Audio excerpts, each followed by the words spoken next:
Hello दोस्तों, अब हम प्रैक्टिस सेट 10 करते हैं जो एसएससी जीडी 22 नवंबर 2021 शिफ्ट फर्स्ट में आए हुए क्वेश्चन हैं। क्वेश्चन में फर्स्ट देखते हैं क्या है। ए, बी और सी एक कार को क्रमशः 5 दिन और 6 दिन और 8 दिन में पूरा कर सकते हैं। यदि वे एक साथ कार करते और कार के लिए 2950 रुपये प्राप्त होते तो बी को कितनी राशि प्राप्त होगी। आपको निकालना है बी को कितने रुपए मिलेंगे। ए कितने दिनों में कार को पूरा करता है 5, और बी 6 दिनों में और सी 8 दिनों में। 5 और 6 और 8 का एलसीएम कितना होगा 120। 5 दूनी 10, 5 चौक 20, 24 बार जाएगा। 6 दूनी 12, 20 बार, 15 अट्ठे 120, 15 बार। ए की क्षमता कितनी आ गई 24 और बी की 20 जबकि सी की 15। एक चीज़ ध्यान रखिए, जिस अनुपात में ए और बी और सी की क्षमता होगी उसी अनुपात में राशि को डिवाइड कर दिया जाएगा। तो ए की क्षमता कितनी है 24 और बी की 20 और सी की 15। टोटल कितनी होगी 24 और 20, 44 और 15 59। और राशि कितनी है 2950। ठीक, अब 59 को आप 60 मान लीजिए। अब दीजिए 295 में भाग, 6 पंजे 30, 300। ठीक, अब 59 एक पन्ना 5, 5 कम हो जाएगा, कितना बचेगा 295। अर्थात 59 का भाग 295 कितनी बार चला गया 5 बार, और 0 एक बराबर कितना आ गया 50। जबकि बी की जो क्षमता है कितनी है 20। एक बराबर 50 हो तो बी एक बराबर 50 हो तो 20 बराबर कितना हो जाएगा 5 दूनी 10, 1000 रुपये। अर्थात जो ए को मिलने वाली राशि कितनी होगी 1000 रुपये। कौन सा ऑप्शन सही है। क्वेश्चन नंबर सेकंड, एक व्यापारी 600 रुपये में 2 वस्तुएं ए और बी को खरीदता है। वह ए को 20% के लाभ पर और बी को 10% की हानि पर बेचता है। यदि पूरे सौदे पर 8% का लाभ होता है तो वस्तु ए का मूल्य रुपए में कितना होगा। इस क्वेश्चन को हम एलिगेशन से करते हैं। तो ए है कितने परसेंट के लाभ पर बेचता है, ए वस्तु को 20% के, जबकि बी को 10% की हानि पर। माइनस चिन्ह लगा दी। माइनस क्या दर्शा रहा है हानि को। ओवरऑल कितना लाभ हो रहा है 8% का। ठीक, एलिगेशन लगाने से पहले एक चीज़ ध्यान रखिए, जैसे मिडल वाली संख्या 8 है, ये दोनों दी गई ऊपर वाली संख्या से एक से बड़ी होगी जबकि दूसरे से छोटी होगी। जैसे 8 है -10 से बड़ी है और 20 से छोटी है। अब लगा लीजिए एलिगेशन। तो जो बड़ी संख्या है उसमें से -10 को घटा दीजिए, -10 कितना आएगा 18।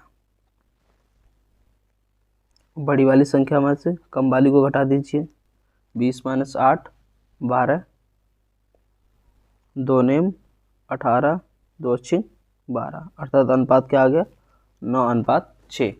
एक चीज़ और ध्यान रखिए, जब भी हम लाभ या हानि का आपस में एलिगेशन लगाते हैं, जो रेशियो हमें प्राप्त होगा वो का रुपए का, अर्थात जो कॉस्ट प्राइस होगा वस्तुओं का वो प्राप्त होगा। जिस प्रकार एवरेज का हम रेशियो लगाते हैं तो हमें अनुपात किसका प्राप्त होता है संख्याओं का। तो क्या कितना 9:6 में हमें का रुपए का रेशियो प्राप्त होगा। 9 और 6 कितने हो गए 15, जबकि टोटल राशि है कितनी 600। 15 चौक 60, कितनी बार चला गया 40 बार। ए बराबर कितना आ गया 40, जो कि पूछ रहा वस्तु ए का रुपए में मूल्य क्या है। तो ए कितना है 9, जबकि एक बराबर कितना 40, तो 40 गुणा 9, 9 चौक 36। अर्थात जो उसने ए को जो कितने रुपए में खरीदा होगा 360 रुपये में। कौन सा ऑप्शन सही है बी। क्वेश्चन नंबर 3, एक वस्तु को उसके क्रय मूल्य के 11/8 गुने पर बेचा गया था। लाभ प्रतिशत कितना है। कितने में बेचा गया क्रय मूल्य के 11/8 गुने पर। तो सेलिंग प्राइस बराबर कॉस्ट प्राइस के 11/8 गुने। तो सेलिंग प्राइस बटे कॉस्ट प्राइस कितना आ जाएगा 11/8। 8, सेलिंग प्राइस 11 है और कॉस्ट प्राइस 8 है, तो कितने का लाभ हो जाएगा? सेलिंग प्राइस में से कॉस्ट प्राइस को घटा दीजिए, 11 में से 8 गए 3, और हमेशा लाभ हानि किस पे निकालते हैं? कॉस्ट प्राइस कितना है? 8 गुणा 100, 300 बटे 8, 8 दिया 24, कितने बचेंगे? 6, 8 सत्ते 56, कितने बचे? 4, जाएगा नहीं, पॉइंट लगा दिए, 40 हो जाएगा, 8 पंचे 40, उसे कितने परसेंट का लाभ होगा? 37.5। कौन सा ऑप्शन सही है? सी। क्वेश्चन नंबर 4, यदि ए का 10% बराबर बी, तो 20 का b% किसके बराबर है?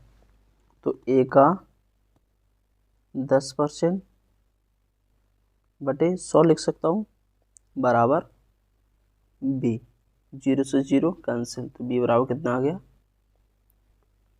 ए बटे 10। ठीक, पूछ रहा 20 का b% किसके बराबर है? तो 20 गुणा बी का परसेंट, बी बटे 100 लिख सकता हूँ इसे। ठीक, बराबर बी का मान रख दीजिए ए बटे 10, 20 गुणा ए बटे 10 बटे 100, 10 दूनी 20, कितना हो जाएगा? 2a बटे 100। परसेंटेज में चेंज करना है तो 100 से गुणा कर दीजिए, 100 से 100 कैंसिल, कितना आएगा? 2a%। तो 2a% को क्या बोल सकते हैं? ए का 2%। कौन सा ऑप्शन सही है? ए। क्वेश्चन नंबर नेक्स्ट देखते हैं। क्वेश्चन नंबर 5, 7500 रुपये के मूलधन पर 24% प्रतिवर्ष की दर से 3 महीने के लिए चक्रवृद्धि ब्याज निकटतम रुपये में कितना है जब ब्याज मासिक रूप से संयोजित हो? ठीक, तो रेट दे रखा है आपको 24%, ये क्या वार्षिक दर है, और जबकि ब्याज पूछ रहा है मासिक, तो दर को भी मासिक बना लीजिए। तो एक वर्ष में कितने माह होते हैं? 12, 12 से भाग दे दीजिए, 12 दूनी 24, कितने आ गए? 2%। महीने कितने दे रखे हैं आपको? 3। इस सवाल को हम सक्सेसिव मेथड से करेंगे। तो 2% कितने महीने? पहले महीने के लिए, सेकेंड और थर्ड। तो सक्सेसिव का फॉर्मूला होता है a plus B plus A into B upon 100। लगा दीजिए इसमें a plus B, 2 + 2 4 plus A into B, 2 गुणा 2 4, 100 का भाग देंगे कितना होगा? 0.04 बराबर 4.04%। ठीक, अब इसमें और इसमें लगा दीजिए सक्सेसिव, तो कितना होगा? a प्लस बी, तो कितना? 6.04% प्लस ए इंटू बी, तो 2 का गुणा 4.04 में 2 चौकू 8, 0 2 चौकू 8, कितना है? 8.08 बटे 100 से भाग दीजिए, 6.04, 100 का भाग देंगे 0.808। अब जोड़ लीजिए, कितना हो जाएगा? 6.04.080, कितना हो जाएगा? 6.1208%। मेरे अनुसार जो परसेंटेज में ब्याज कितना मिलेगा? 6.1208। ये कौन सा ब्याज होगा? कंपाउंड इंटरेस्ट, चक्रवृद्धि ब्याज। इधर वाला रफ कर दीजिए।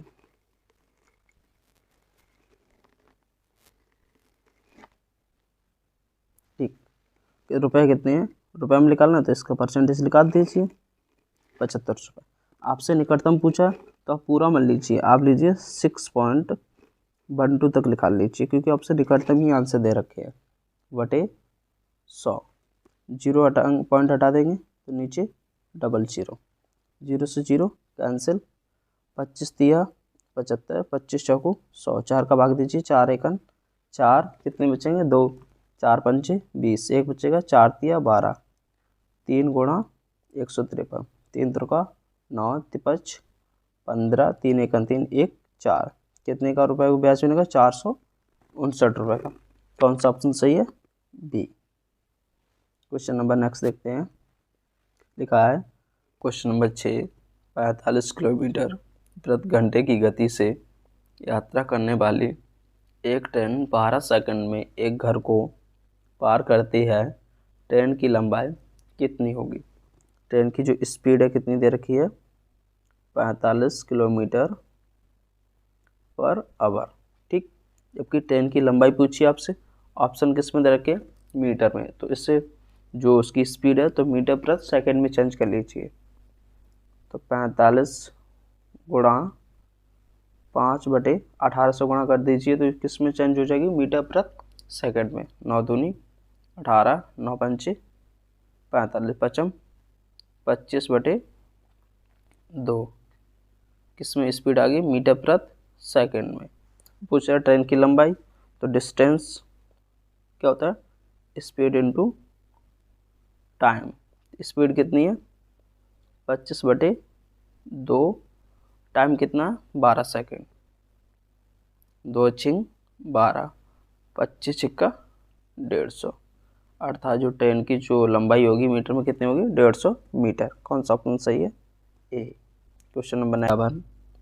एक लेन देन में लाभ प्रतिशत क्रय मूल्य का 48% है, यदि क्रय मूल्य में 20% की वृद्धि और की जाती है लेकिन विक्रय मूल्य वही रहता है, तब लाभ प्रतिशत में कितनी कमी हो जाएगी?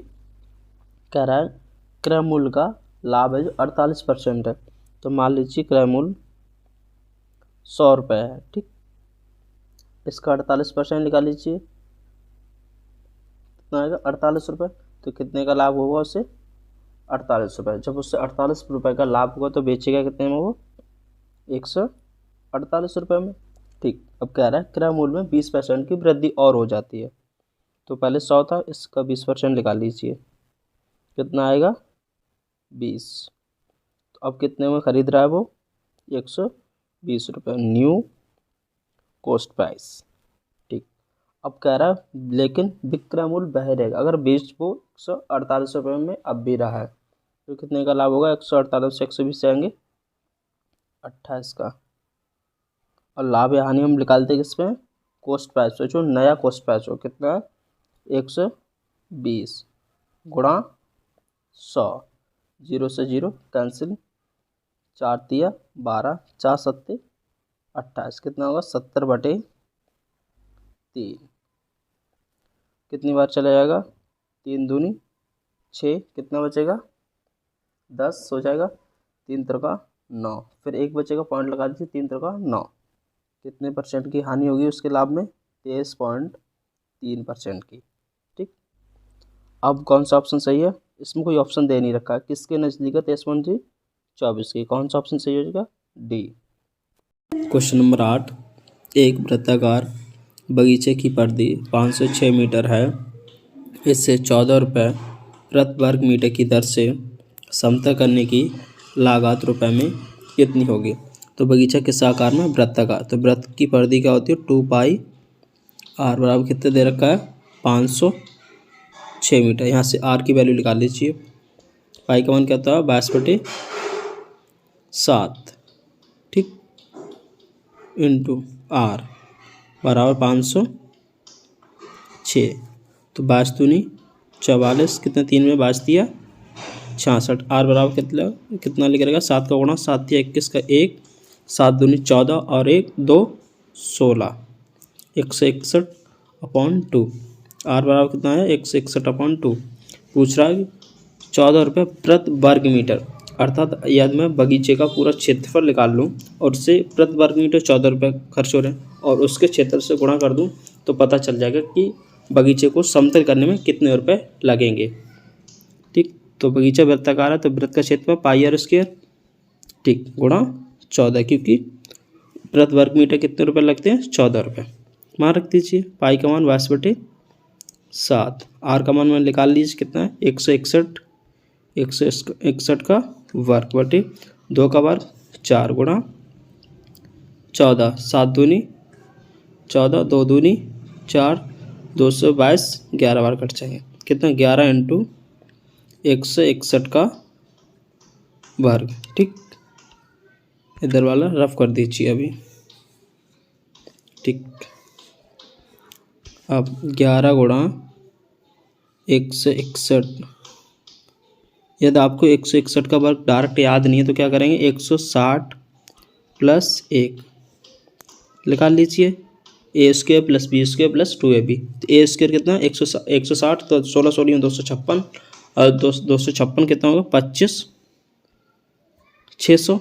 बी स्क्वायर एक का वर्ग एक ही रहेगा प्लस 2ab, तो 2ab 160 गुणा 1, 160 गुणा 2, 16 दूनी 32, 320 और 1 321, 1 और 2 9 25, कितना आया 25 921। तो 11 गुणा 25 921 गुणा कर दीजिए 11 का, 11 एकन 11, 11 दूनी 22 और 1 23, 11 99 और 2 101। लास्ट तीन डिजिट देख लीजिए आंसर में किस में दिए है, किस में दिए है, डी वाले। तो कौन सा ऑप्शन सही है, डी। क्वेश्चन नंबर नेक्स्ट देखते हैं। 60 किलोमीटर प्रति घंटे की गति से चलने वाली 243 मीटर शब्द छूट गया है यहाँ पर। लंबी ट्रेन सुरंग को पार करने में 42 सेकंड का समय लेती है, सुरंग की लंबाई क्या होगी। डिस्टेंस बराबर क्या होता है, स्पीड इनटू टाइम।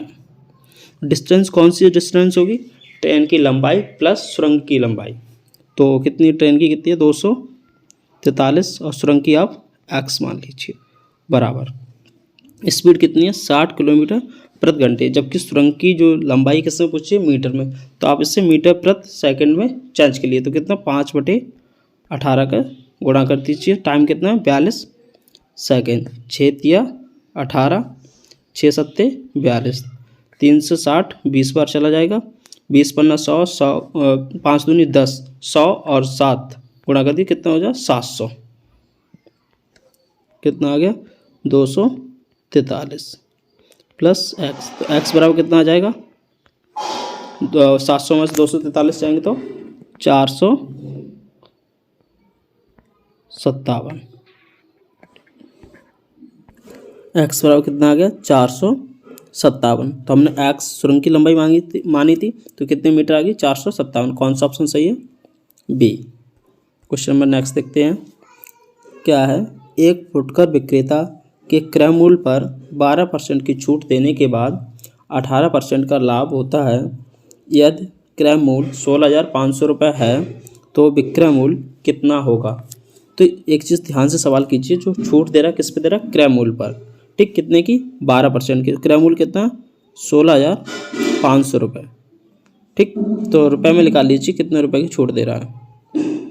0 से 0 कैंसिल, 12 पंजे 60, 12 6 72 और 6 78, 12 1 12 और 7 19, कितने रुपए की छूट दे रहा है 1980 रुपये। आप 1980 मत डायरेक्ट हटाइए, 16,500 में 2,000 कितना बचा 14,520 कम है, कितना बचा 14,520 रुपये। तो ये क्या है उसका न्यू कॉस्ट प्राइस, अर्थात नया क्रय मूल्य, ठीक। अब क्या रहा 18% का लाभ कमाना है, तो 18% का लाभ होना तो कितने में बेचेगा, तो विक्रय मूल्य निकल आएगा। तो 18% की फ्रैक्शन वैल्यू क्या होगी 9/50। नीचे वाली वैल्यू क्या होगी कॉस्ट प्राइस, क्योंकि लाभ या हानि किस पे लगाते हैं हमेशा कॉस्ट प्राइस। ऊपर वाली वैल्यू प्रॉफिट, क्योंकि लाभ हो रहा है, ठीक। तो 50 बराबर कितना दे रखा है 14,520। 0 से 0 कैंसिल, 5 दूनी 10, कितना बचेगा 4, 5 ने 45, 2 में जाएगा ना 0 बढ़ा लीजिए, पॉइंट लगा दीजिए, 20 हो जाए, 5 चौक 20। तो कितना आया 1 बराबर 290.4, ठीक। ऊपर वाला इधर रफ कर दीजिए, सही है। 1 बराबर 290.4 है। अब कॉस्ट प्राइस में जब हम प्रॉफिट को जोड़ दूँ क्या सेलिंग प्राइस मिल जाएगा। तो सेलिंग प्राइस कितना होगा 59 गुणा 290.4। तो आप 59 का गुणा डायरेक्ट मत कीजिए, तो क्या कीजिए 60 माइनस 1 लिखिए 59 को इंटू 290.4, ठीक है। नीचे वाला रब करिए, ठीक। अब आसानी से हो जाएगा गुणा कीजिए, 60 का गुणा 290 में 0 4 6 24, ठीक। और 6 नेम 54 के 4, 6 दूनी 12 और 5 17, ठीक। एक अंक बाद पॉइंट है पीछे से लगा दीजिए। 1 का गुणा 290.4 में तो कितना आएगा 290.4, तो इसमें से घटा दीजिए 290.4। तो कितना यहाँ से लाइए 10 हो जाए, 10 में से चार जाएंगे 6 और यहाँ 3 बचे, ठीक। और यहाँ 11 हो जाएंगे, 11 में से 9 जाएंगे 3, यहाँ 3 में से 2 जाएंगे 1, 17 कितना आएगा, और 1 अंक बाद पॉइंट, तो कितना 17,133.6 रुपये का विक्रय मूल्य हो जाएगा उसका। तो कौन सा ऑप्शन सही है, सी। क्वेश्चन नंबर 11, 4 संख्याएं 2, 3, 5 और 7 के अनुपात में हैं और उनका महत्तम समावर्तक अर्थात HCF कितना है, 6 है, तो अधिकतम और न्यूनतम संख्याओं के वर्गों का योग कितना होगा, ठीक। तो अनुपात कितना, 2:3:5:7, तो संख्या क्या हो जाएंगी, मान लीजिए 2x, 3x और 5x, 7x, ठीक। अब इन संख्याओं में इनका मासा निकाल लीजिए कितना होगा।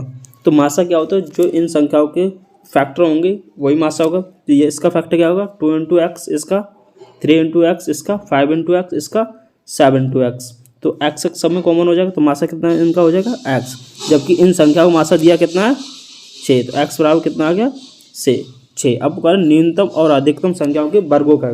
न्यूनतम संख्या 2x है, अधिकतम क्या 7x। तो संख्या निकाल लीजिए पहले।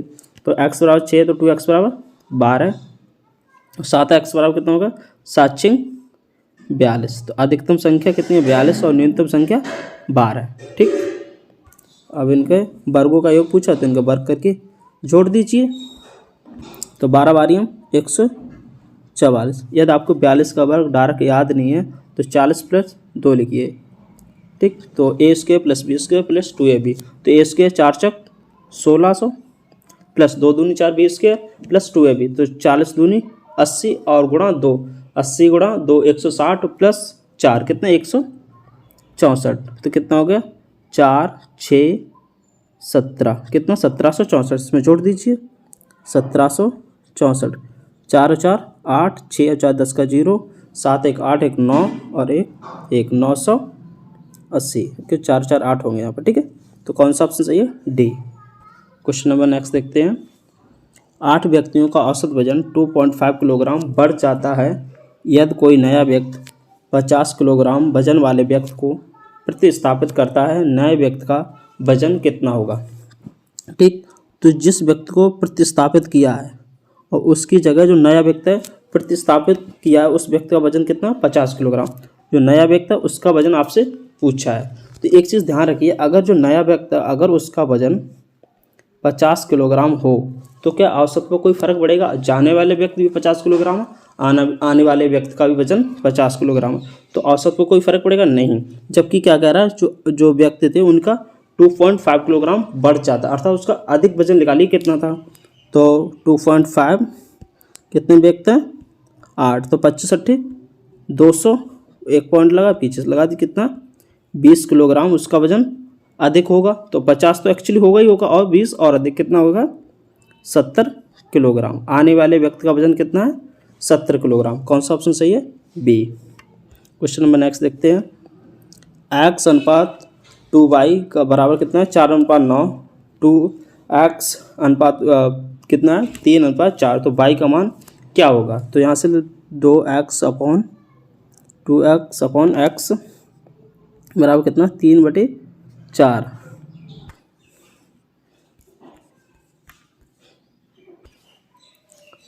Question number 13। x अनुपात 2y बराबर 4:9।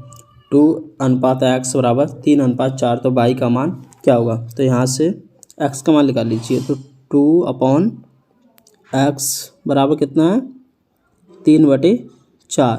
तो x बराबर कितना होगा 3 का h का गुणा हो जाएगा 3x 4 दूनी 8। तो 8 तो x बराबर निकालना है तो 3 का भाग लग जाएगा 8/3। तो x बराबर कितना हो गया 8/3। अब पूछ रहा है आपसे y का मान। तो इधर देखिए x/2y बराबर कितना है 4/9। यहाँ से y बराबर निकाल लीजिए। तो 4 दूनी 8y बराबर गुणा 9x, ठीक। यहाँ से 9x का मान रख दीजिए यहाँ पर। तो 8y बराबर 9 गुणा x का मान कितना है 3, 8 से 8 कैंसिल, 3 3 का 9, y बराबर कितना आ गया 3। कौन सा ऑप्शन सही है? ए। क्वेश्चन नंबर नेक्स्ट देखते हैं। 2 वर्षों के लिए 8% की दर से 5,000 रुपये पर वार्षिक रूप से संयोजित चक्रवृद्धि ब्याज और साधारण ब्याज के बीच का अंतर क्या होगा? तो 2 वर्ष के लिए फॉर्मूला होता है 2CI2 माइनस SI2, मतलब compound interest minus simple interest, मतलब 2 साल के अंतर के लिए P इंटू R/100 का वर्ग। ठीक, तो 2 साल के कंपाउंड और सिंपल इंटरेस्ट का आपसे क्या अंतर पूछा है, तो क्वेश्चन मार्क ये मान लीजिए। और P आपको मूलधन कितना दे रखा है 5,000, ठीक, गुणा R कितना है 8%, तो वर्ग है तो 8 8 64, 100 का वर्ग कितना हो जाएगा 10,000। ठीक, तो 0 से 0 कैंसिल, 5 दूनी 10, 2 से 64 कितने 32 बार कट जाएंगे, अर्थात उनका अंतर कितना आ गया 32 रुपये। कौन सा ऑप्शन सही है? डी। क्वेश्चन नंबर नेक्स्ट देखते हैं। 5 अंकों की वह न्यूनतम संख्या ज्ञात कीजिए जो 18, 21 और 24 से पूर्णतः विभाजित हो। इस प्रकार के क्वेश्चन को आप ऑप्शन से कीजिए। तो ऑप्शन फर्स्ट लीजिए, क्या है 100, 80, 18, 21 और 24 अगर ये पूर्णतः कट जाए तो ऑप्शन ए जो हो जाएगा। इसी प्रकार 4 ऑप्शन को चेक कर लीजिए। तो पहले 18 का भाग देते हैं इसमें, तो 18 पंचे 90, तो कितने बचे 10, 18 छिंग 108, अर्थात पूरा कट गया। अब 21 का दीजिए इसी में 100, 80, 21 चौक 84, कितने बचे 16, और कितने, और 21 अट्ठे 168, पूरा कट गया इस 21 से भी।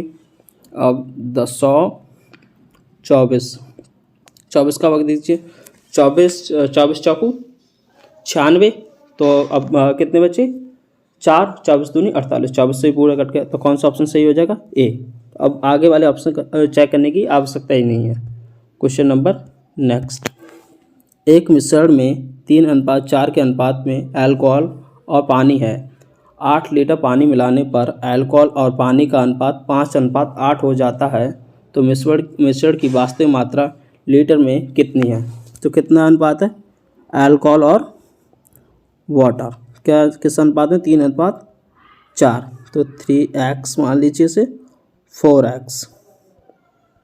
ठीक, अब कह रहा है मिश्रण में 8 लीटर पानी मिला, किसमें 8 लीटर पानी में, तो किसमें वाटर वाले अनुपात में जोड़ दीजिए।